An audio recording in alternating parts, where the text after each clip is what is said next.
We talk a lot here on the channel about the idea of a macro level creative transform, or more simply put, a look.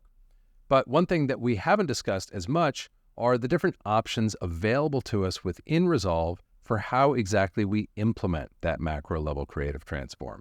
In this video, I want to show you 4 different methods for consistently and automatically applying the same sequence of adjustments across all of your clips or across some subset of your clips, while also retaining the flexibility to leave certain clips out of the deal completely or to give them a different treatment.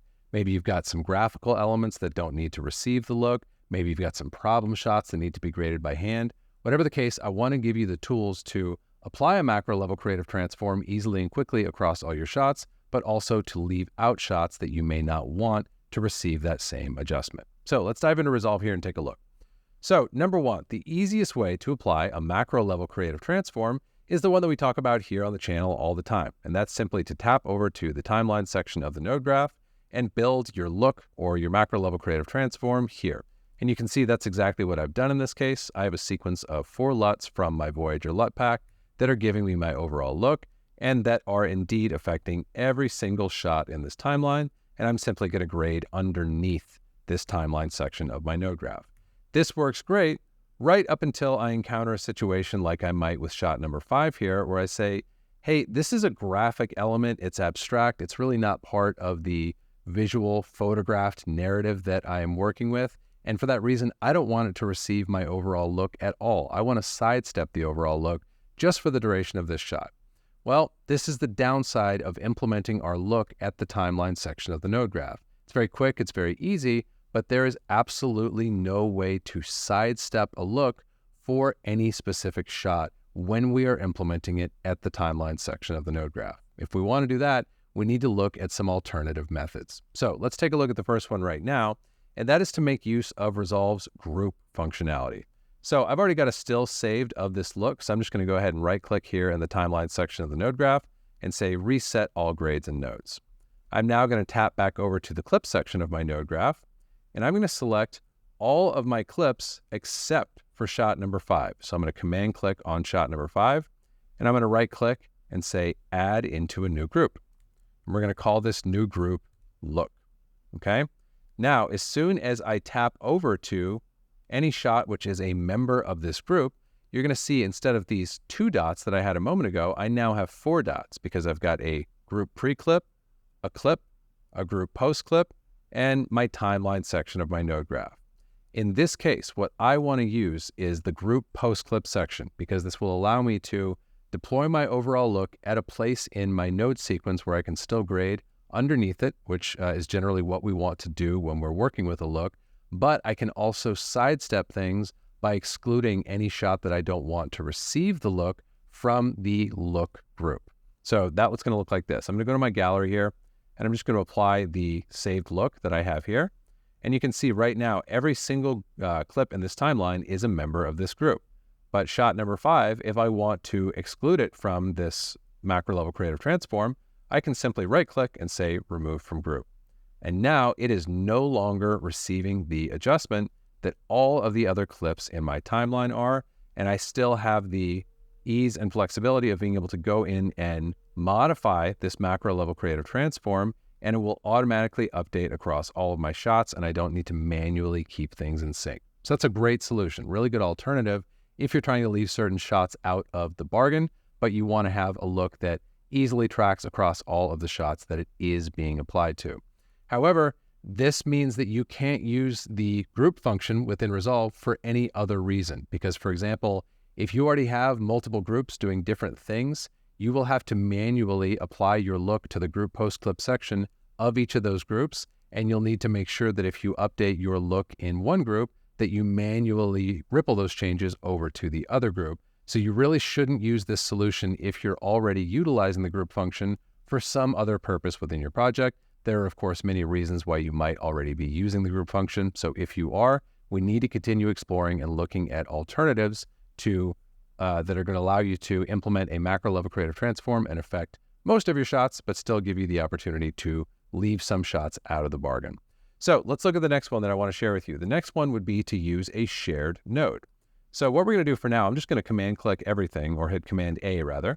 I'm going to right click and say remove from group. So now we're just back to looking at our color managed shots that currently are receiving no look whatsoever. Now, let's say for a moment that I have a look that's just one node. If I go over here into my LUTs folder and I look at my Voyager Essentials pack, I'm just going to go ahead and apply Omega here, okay? So it's just a single node. Let's say this is my look. This could absolutely be the case. Or maybe I'm using my Kodak 2383 LUT. It's just a single LUT, does a great thing, really like how it looks, and that's all I feel like I need for my look. Maybe I've got my key output gain scaled back to, say, a 0.65. If I have a look, which is only one node long, I have another good option available to me in that scenario. In that scenario, I could simply right-click my look node, which I'm going to go ahead and label, and I could say Save as Shared Node. And now I could actually make this part of my template node graph that every single shot receives. So if I hit Command A on shot number 7 here, and then I middle click, now I'm going to be updating my node graph, and this shared node is going to be at the tail of every single shot in the node graph. And what's cool here is if I decide halfway through the project, I actually want to pull back even further on that key output gain, all I have to do is right click and unlock the node, and I could set it to say a 0.5. And you'll notice that if I tap over to shot number 8 or to shot number 7, that key output gain has automatically updated because this is a shared node, and that's what a shared node is. It's a node that updates in all of its positions anytime we update it in any single position. So another good alternative. Main downside here is your look really needs to be one node long. If it's more than one node, you will have to create a separate shared node for every single node that composes that look. And again, that becomes a little bit tricky to keep organized and in sync when you are modifying your look as a project goes on, which is often going to happen. So that's a good alternative as long as you are only doing a single node. But if you have more than one node, maybe not the ideal solution. I want to show you a final alternative, a final way of implementing a macro level creative transform in an automatic and in a consistent and sort of like stress-free way that still allows you to remove things out from underneath it as necessary. For this one, I'm going to go ahead and delete this shared node from the tail of my node graph, and I'm going to hit Command A on all of my thumbnails and just middle click so that now all of my shots are indeed back to their original state and there's no look and play once again. Here's another method that doesn't get talked about much and it's super powerful. For this one, we're going to go over to the edit page and I'm going to look for an adjustment clip. In this case, I've actually already got one on my timeline, but if I didn't, I already have one favorited here, or you can just spotlight for adjustment clip here. And all I've done is drop it into my timeline and stretch it out so that it spans the full length of the timeline.